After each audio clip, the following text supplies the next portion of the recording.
Want to get your product into a retail store and you've got a great food product, but now comes the criteria. What are retailers going to ask you about your food product? So I'm going to cover those 10 things right now on Marketing Food Online.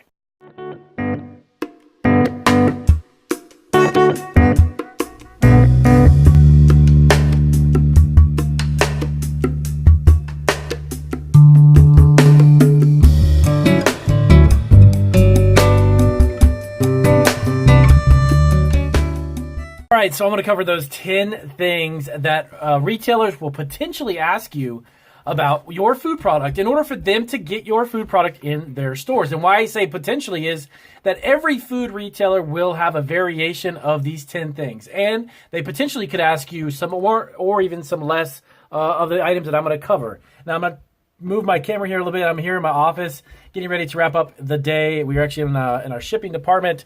Let me get this out and down for you. There we go.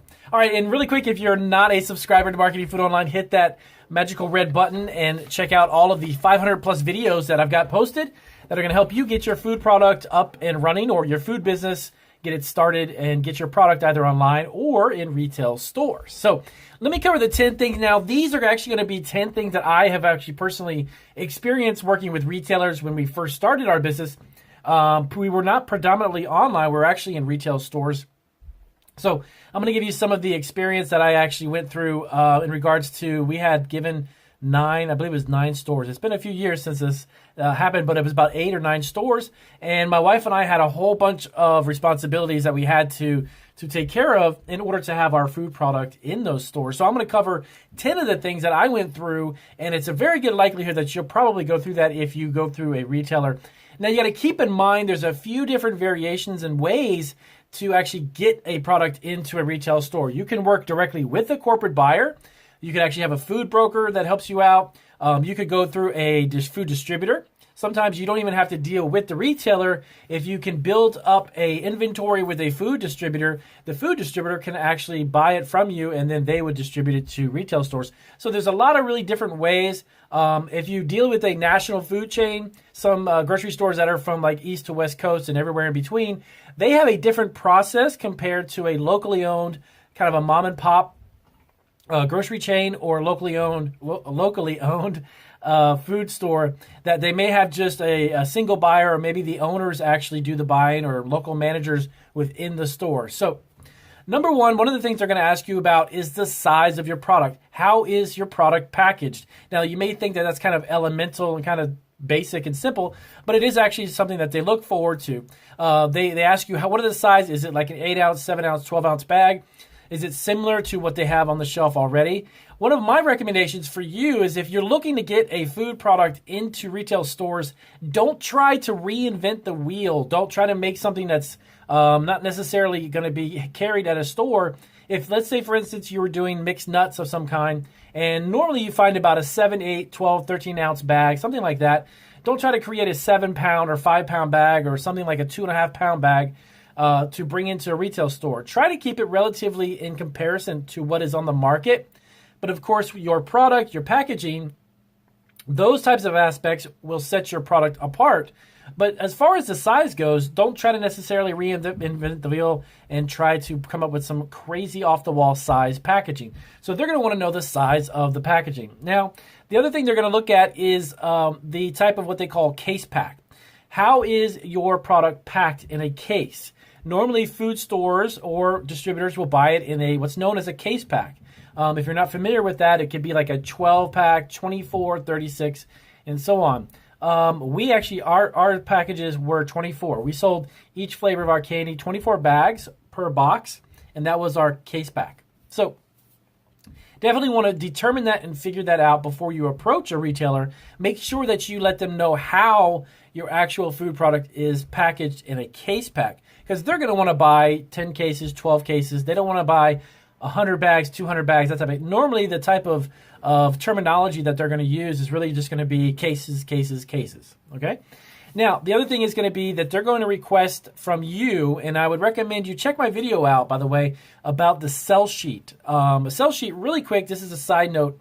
A sell sheet is a form, a piece of paper, that really has all of the information about your pricing, the size, has great photos, great images, of your food product, contact information. There's a lot of great information. And of course, check out that video in my channel. It's actually going to be, if you look into the category, if you want to type it in the box, it's going to be a sell sheet. What is supposed to be put on a sell sheet? So that's going to be a great way to sell your product. You're going to give that to a buyer or let them see that, or you can even email them a copy if you have a digital copy or digital version. And that's going to be kind of like your salesman for you, because it's going to relay a lot of really great, useful information about your food product. And one of the really important things that you want to have on there is your wholesale pricing. Now, this is where you need to sit down and take your time and determine what is your wholesale pricing. And what that is that's the price point that the retail store is going to buy the product from you. And then they're going to turn around and they're going to put it on their shelf and they'll mark it up. So let's say an item costs you $1 to make and you wholesale it for, let's just say, $3. So you're making $2 a unit. That's going to allow the retail store to then mark that up to like either $6 or $7 so they can recoup what they put into the package, and then of course a profit on that. So your wholesale pricing, that's something that I couldn't tell you exactly a specific equation for how to do that, because there's a lot of factors that come into play with the cost of making it, and then the shipping or the distribution part. There's a lot of other things in between making it and giving it to them and then creating a wholesale price. So that's something that you need to sit down and kind of determine on your own and figure out what it is that you want to charge the retailer, because they're going to want to know how much is it? How much are you charging? And then also you need to give them a Msrp, which is a manufacturer's suggested retail pricing. So like I said, if it costs you $1 and you sell it to them for $2, okay, this is again just an example. You sell them for $2 and you say, you know what, the retail on this is $4.99 to $5.99. That gives the retailer a great a price point from the lowest to the highest is what they could charge. And they may charge they can charge whatever they want, but they may charge a little bit more, maybe a little bit less. But you can give them a ballpark of what does it retail for? How can I put it on my shelf and make money? So the next thing up, number 4, is going to be the variety of flavors or products that you offer. Now, I always recommend if you come up with one product for something, there's a good likelihood that you could come up with 2 or 3 more. Try to come up with as many variations as you can. You don't have to create 100 or 1,000, but the more variety that you have, the better off it is when you get into a retail store. They can expand the shelf space specifically for your product, because that allows you to sell more of the flavor profiles or different variations. Having one product is great. I'm not saying you can't get into retail stores with one. Certainly you could. But if you come up with 3, maybe 4, maybe half a dozen, it's even better, because down the road as it begins to sell, they're going to say, hey, what kind of variety do you have? Do you have a couple more flavors we can bring in? These have been selling so great. Try to create a variety and let the retailer know and the buyers know about the variety of products that you have available. Now, something else that's really critical and super, super important, probably one of the most important parts of dealing with a retailer, is the turnaround time. However you are manufacturing it, if you are making it, you need to know how long it takes you to make the product and how quick can you get it made and put back into a retailer's hand. If they sell out in 2 weeks and they're placing an order, you need to create it. You need to figure out a way to get that back into the retailer's store shelves and get them replenished and filled up. So you have to know your turnaround time. Make sure that you can fill the orders and you be honest as you can be. Don't create some short turnaround time that really takes a month to make and you say, oh, I can do it in 2 weeks. I can have an order for you. And they're going to expect it in 2 weeks, but it really takes you a month. That is not a good idea. So be honest about the type of turnaround time that it takes and stick to it. If you have a co-packer, you need to figure out how long does it take that guy to create that product for you so you can get it to your retailer, and you need to let them know. Now, this is something that also not every grocery store deals with the same way, but it's called the terms. Okay, terms can be what is known as the period in which they will pay you for the product. Not every retailer is actually going to say, hey, Damien, give me that box of nuts, and then here's your check. There's your money. It's a quick, even exchange. They do what's known as net 30, net 60, net 90. Everyone's different, so you got to figure that out with the retailer you're dealing with. But that means that within 30-day period after they have your product and they start selling it, then they give you a check 30 days after, okay? Not everyone's going to give you a check up front. You got to remember that and keep that in mind, because what does that mean for your bottom line? That means that you are fronting the money for the product and you're not getting paid exactly the moment that you transfer the product to them. Okay. Food distributors, by the way, work very similarly. They'll take the food and the product in inventory and they say, I'll give you net 60 days out, then they pay you. So that's something that you got to keep in mind too. Again, not everybody does that, but many, many retailers actually do.